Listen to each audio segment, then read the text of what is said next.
పవన్ కళ్యాణ్ గారు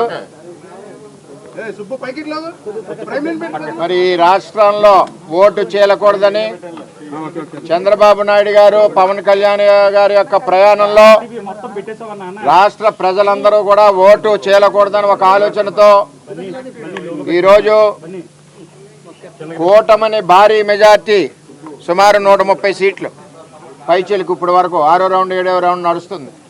ముందుకు పరిగెట్టుకుంటా పోతా ఉంది కూటమి.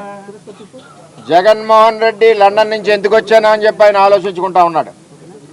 నేను ఒకటే తెలియజేస్తున్నా, పిఠాపురం నియోజకవర్గ ఎమ్మెల్యే అభ్యర్థి పవన్ కళ్యాణ్ గారిని, జనసేన పార్టీ అధ్యక్షుడిని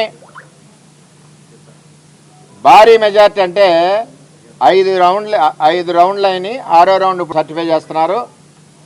24,930 ఓట్లు మెజార్టీ.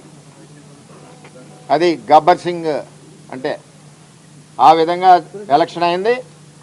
ఇది 70-80కు పోయినా ఆశ్చర్యపోక్కర్లేదు. ఎక్కడ పోతుందో తెలియట్లేదు, భయోమని పోతా ఉంది. ఎక్కడికెక్కడ ఏ రౌండ్ చూసినా 2,000, 3,000, 4,000, 5,000 ఆ విధంగా పరిగెడతా ఉంది. ఇంకా సొంత గ్రామాలు ఉన్నాయి, ఇంకా ఎక్కువ మెజార్టీ వస్తుంది.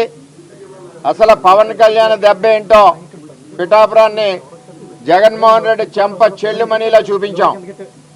మద్యం పోసాడు, ఓటికి 3,000 నుంచి 5,000 ఇచ్చాడు.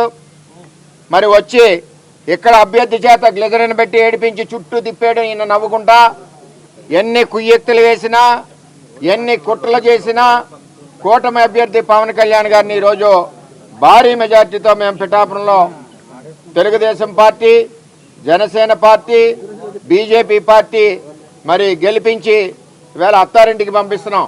ఆయన సినిమా స్టైల్లో చెప్తున్నా, అత్తారింటికి దారేదంటే అమరావతి అసెంబ్లీ. ఆల్రెడీ బయలుదేరుతూనే ఉన్నాడు. టచ్ చెయ్యి చూడాలన్నాడు జగన్మోహన్ రెడ్డి. రా దమ్ముంటే నీవు పులివెందుల్లోనే నువ్వు 4,000తో ఉన్నావు, 5,000తోటో. అంచేత ఎట్టి పరిస్థితుల్లోనూ కూడా మరి జనసేన పార్టీ అధ్యక్షులు పవన్ కళ్యాణ్ గారు పిఠాపురంలో 70-80 వేలు పైచీలకు 1,00,000 వరకు మెజార్టీతో వస్తారని, మరి ఈరోజు ఏదైతే కూటమి ఉందో అధికారంలో ఉంటుందని, సుమారు 160-170 సీట్లు వస్తాయని, జగన్మోహన్ రెడ్డికి తెలుగుదేశం కండ వేయడానికి సిద్ధంగా ఉన్నాం, పార్టీలోకి వస్తాయని చెప్పి తెలియజేస్తాం.